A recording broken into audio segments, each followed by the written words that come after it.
All right. Our next speaker is in her 4th year as an ambassador from Denver, Colorado, and her speech is Leaping Out of Your Comfort Zone. Please welcome Emily Harvey.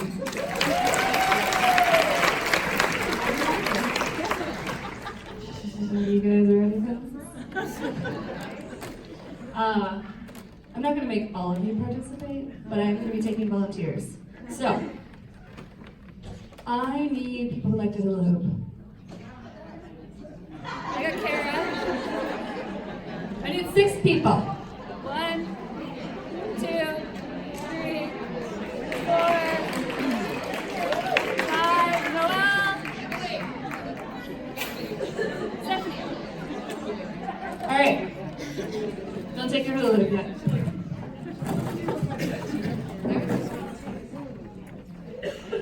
Who likes to play musical instruments?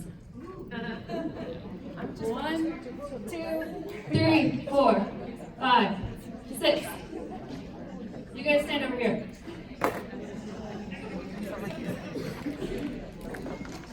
Who likes to jump rope? 1, 2, 3, 4. I thought you were hula. Okay, come up for a jump rope, please. And in the back.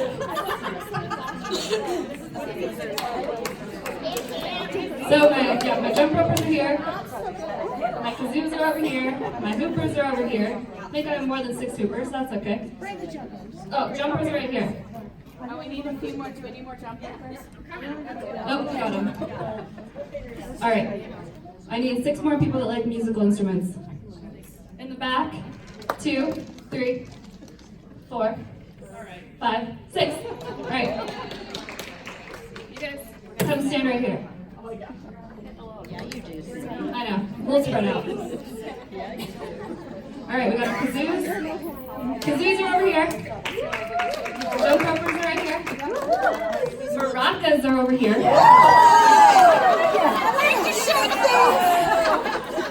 Hula hoopers are right here. All right. You guys excited? Well, all right, you guys are actually going to play maracas. You guys are going to jump rope. You guys are going to kazoo. You guys are going to hula. Alright, everybody spread out. Especially those of you with hula hoops and jump ropes. Don't want any more injuries today. Take your shoes off. Yep, see you guys. Don't hurt each other. And you guys can use the whole room.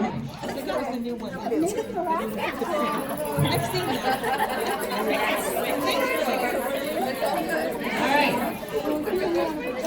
How this is going to work is I'm going to say what you're doing, and you're going to do it when I say it. So it's going to be like the wave, but not really. And where's Nicole to boom? Nicole, I have a special hula hoop for you. It's sparkly. It's got water in it. It's kind of weighted. And you're gonna come up on stage and hula. She's so good. She's so good. Who here has not seen Nicole do hula hoop? You're in for a treat. Alright, so we're gonna start some music, and then I'm gonna say which things are gonna go. When you hula, you just hula the whole time. Actually, you just keep hula. Alright, hula. Alright, kazoo. Get the kazoos going.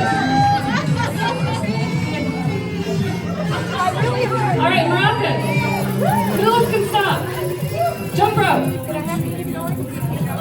Keep going, kazoos. Keep going. Alright, maracas can pause. Hulas go back on. Jump ropes can take a break. Maracas can play again. Alright, everybody go. Everybody play and do your thing.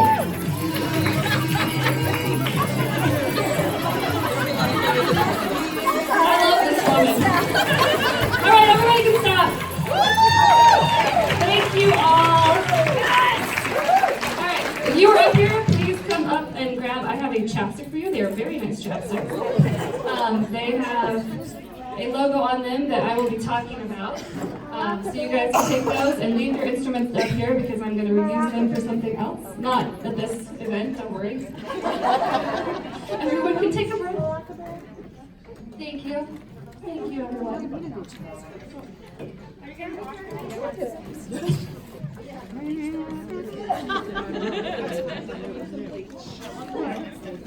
All right. Did anybody who came up here die? Is anybody crying? Everybody survived when I switched their activity on them? Noelle had an issue, but she's alive. It's fine. She can still run the ambassador program. So, Nicole wanted me to do an interactive keynote, and I had to pull her into it because I have seen Nicole's hula hooping skills, and I have to say you've gotten a lot better. I've never quite seen this. Nicole's linear. She still does the linear sports, and very good at them too. So, what I wanted to do with that activity, obviously, was have people step outside their comfort zones. And my title of my speech is Leaping Out of Your Comfort Zone, because I don't think stepping is aggressive enough. I think we need to leap. Why do we stay in our comfort zones? It's comfortable, right? We're afraid. There's a lot of fear when we step outside that comfort zone, because that's where we feel safe. When we take that leap out, it takes a lot of courage to do that.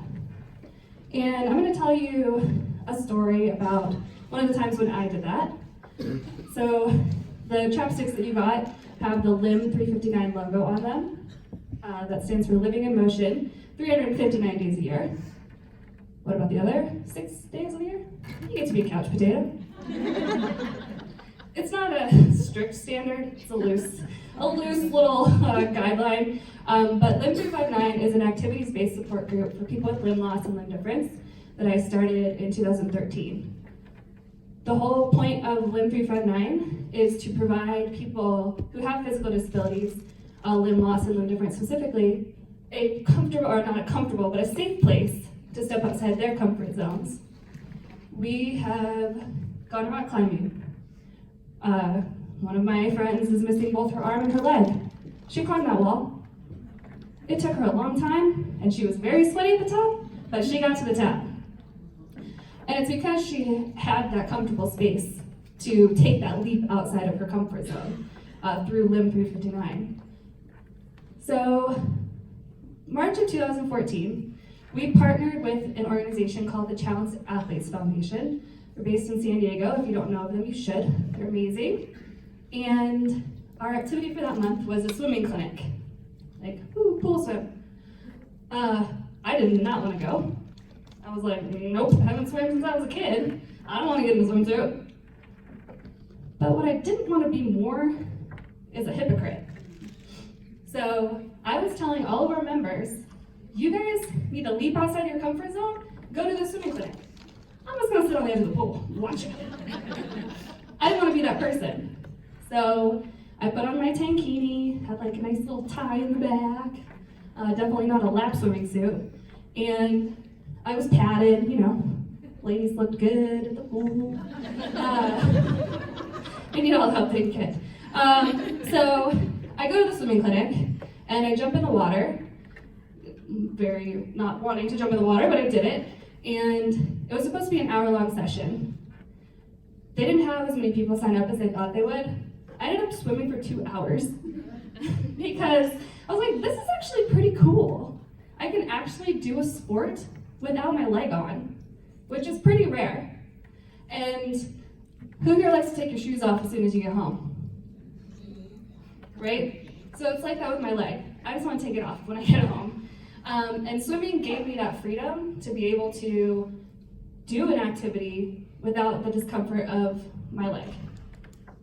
Which I love my leg, don't get me wrong. My husband made it, he's a prostatist. I always make sure I enunciate that word, prostatist. A male prostitute is what he likes to say. It's his favorite line. He's really good at cocktail parties. So anyway, so I swam. I decided then and there that I was going to follow in my Aunt Linda's footsteps.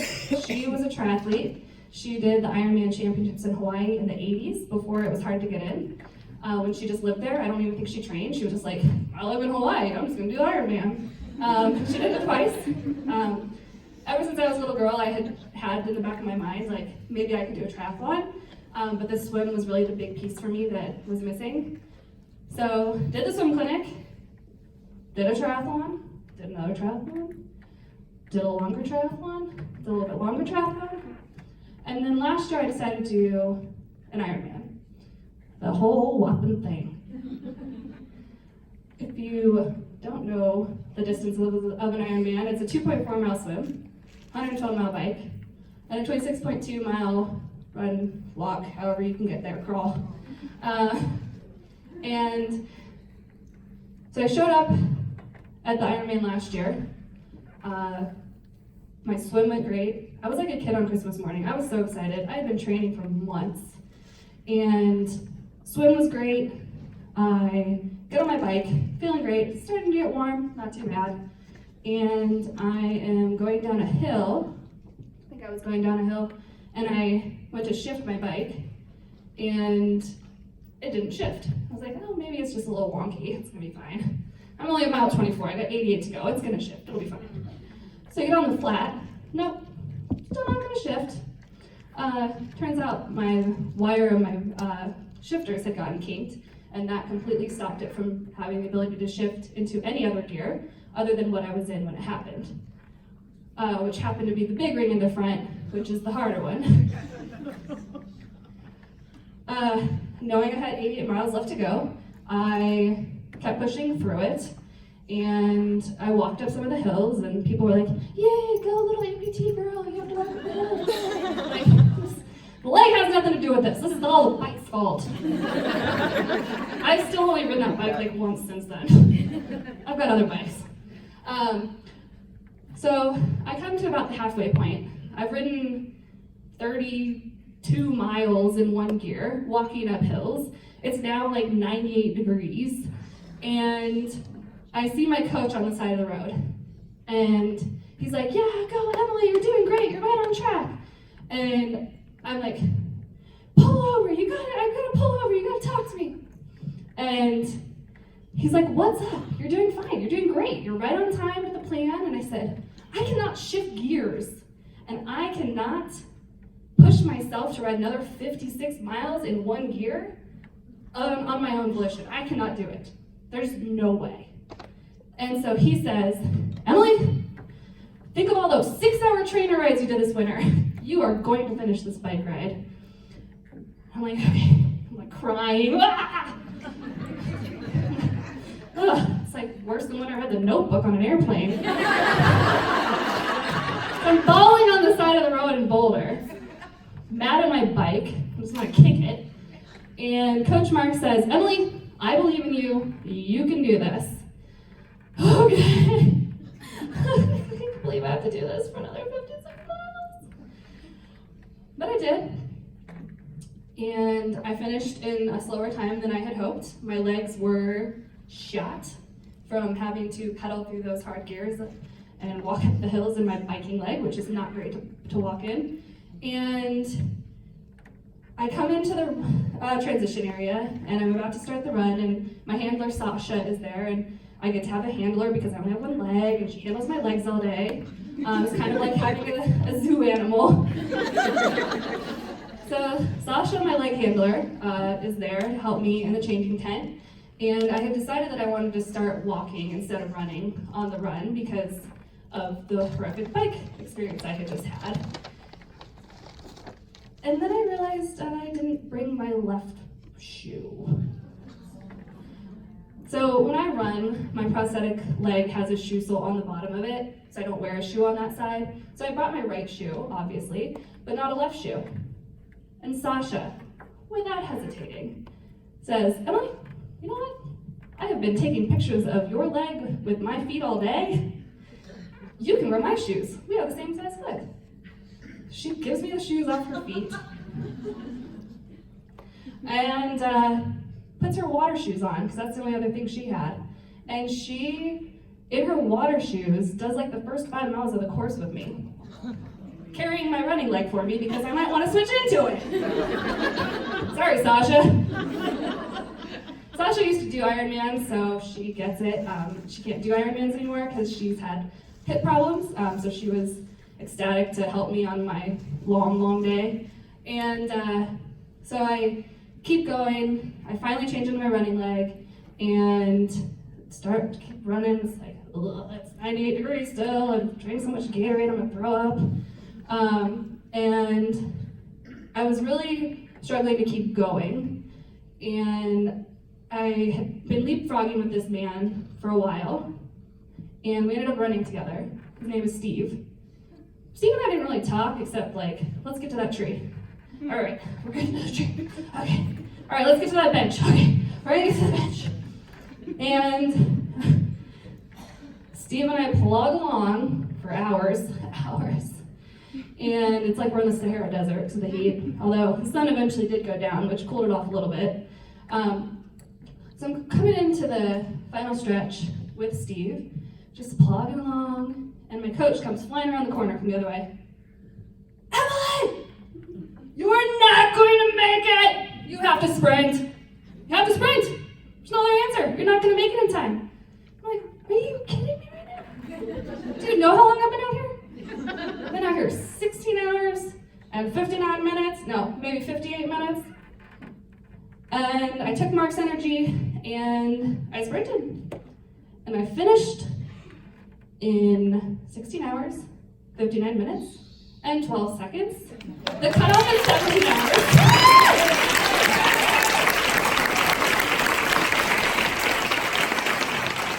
So I like to say I got my money's worth because I was out there all day. There was only one finisher after me that finished within the 17-hour cutoff. We got our money's worth, me and Julian. We're friends now on Facebook. But the reason I'm telling you that story is that what ultimately led to me doing that Ironman was that swimming clinic where I stepped outside my comfort zone. And since meeting my husband, the male prosthetist, he's very into trying new things, and he has definitely encouraged me to try.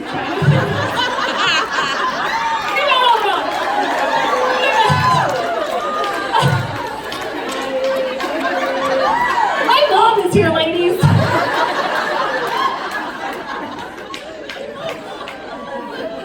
I meant like, you know, seafood,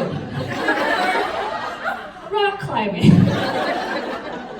Anyway, over the years, I have become way more comfortable being uncomfortable, not just with my training, but being uncomfortable outside my comfort zone. And because of that, every time that something happened during the race that day, every time I was outside my comfort zone, I was able to shift very quickly. Because when my gears stopped working, I was like, this is not happening. I'm still outside my comfort zone. Even to ride 112 miles in an Ironman, like I had been training, but I was still pushing it. And then for something like that to happen, totally pushed me outside my comfort zone. But because I've been practicing this leaping out of your comfort zone so often, I could do that shift. The other thing is that, what else did you guys notice about my story? Was I alone the whole time? Never.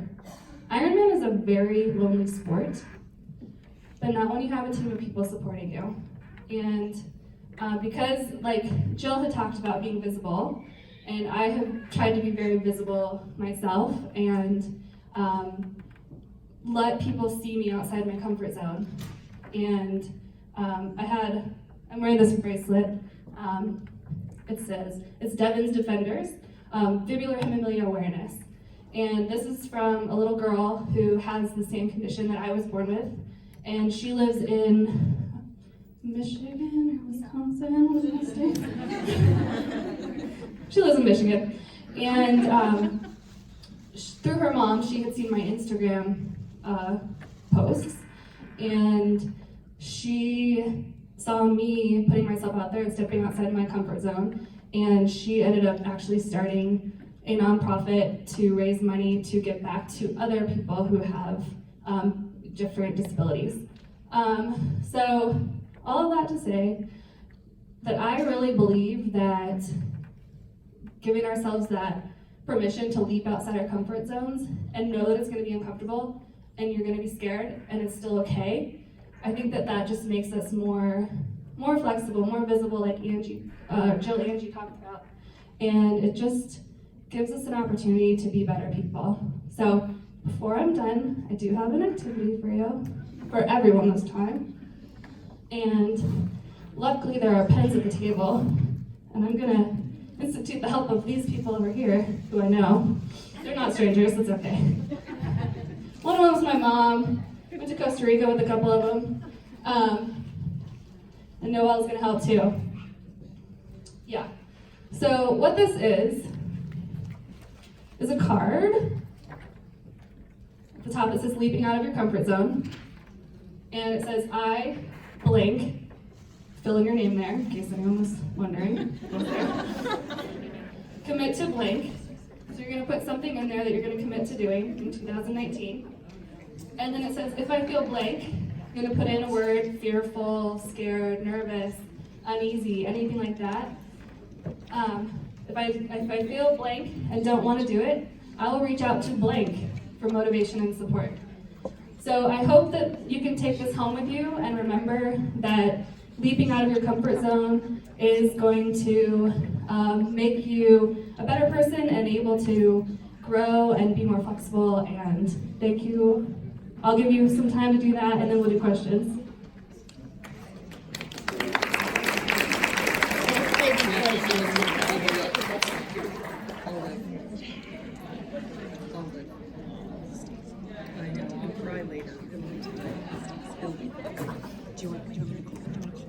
Yes, yes, yes. What's that? Yes, when Oh, you can call me, it's fine. I will. Nicole. Yeah, that's it. That's awesome. Okay, we'll let you guys finish that later so we can get moving. Okay. Sarah can ask me questions while I hula hoop. Well, do any of you guys have questions for Emily? While she's hula hoop. Oh, hey, Myrna, yes. Hey, Emily, can you talk a little bit about your experience learning how to surf in January? Yeah. Nicole DeBoom, who's very good at talking me into things, as you guys already know from my non-paying job at Skirt Sports, also talked me into going to Costa Rica in January for a surf and yoga retreat. I hate the ocean, okay? Don't like the things that live in it. Don't like. So with my leg, it's always been a little difficult going to the beach because you get sand in your foot, you have to clean it out, and it's just obnoxious. It's not worth it. For the surf retreat, my husband, you all remember him.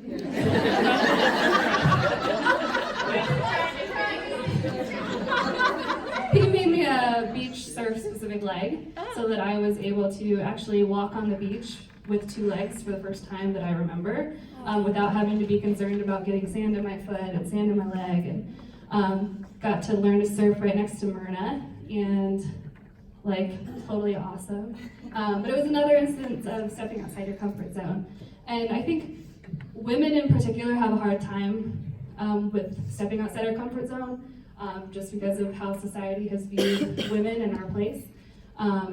And women with disabilities, particularly physical disabilities, I think really have a hard time doing that. And traveling internationally, I mean, Shannon and I had to, and Zabo, climbing on this little plane, like, it's just totally awesome, but outside your comfort zone, but I loved it.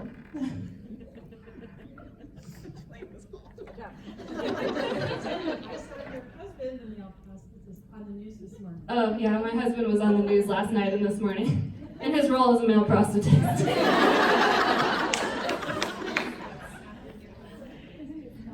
What's your comfort zone for this year? out. So if you don't know, after I did the Ironman, I decided to put my name in the hat for Kona, the Ironman Championship in Hawaii. They draw 5 total people with physical disabilities to race every October. That's men and women, not nationwide, worldwide. 5 people. So I put my name in the hat. I did not get picked, but I took the day and reframed and said, you know what? I don't think I was meant to go. I think actually I'm meant to do a 50K trail race this year.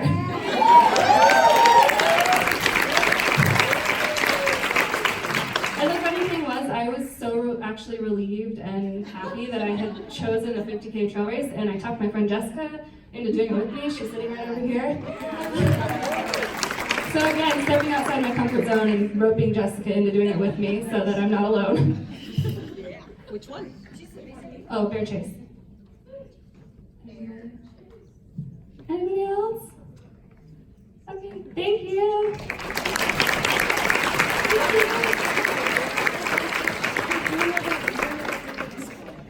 Sarah, They're you're talking about more hula. put this on right now. Come on, try it. Yeah. Okay, you ready? Emily, hold this. We're gonna hit each other. I'm coming down. For you. There's your gift. All right, you ready? Ready? Watch out! Don't hit the thing. Oh!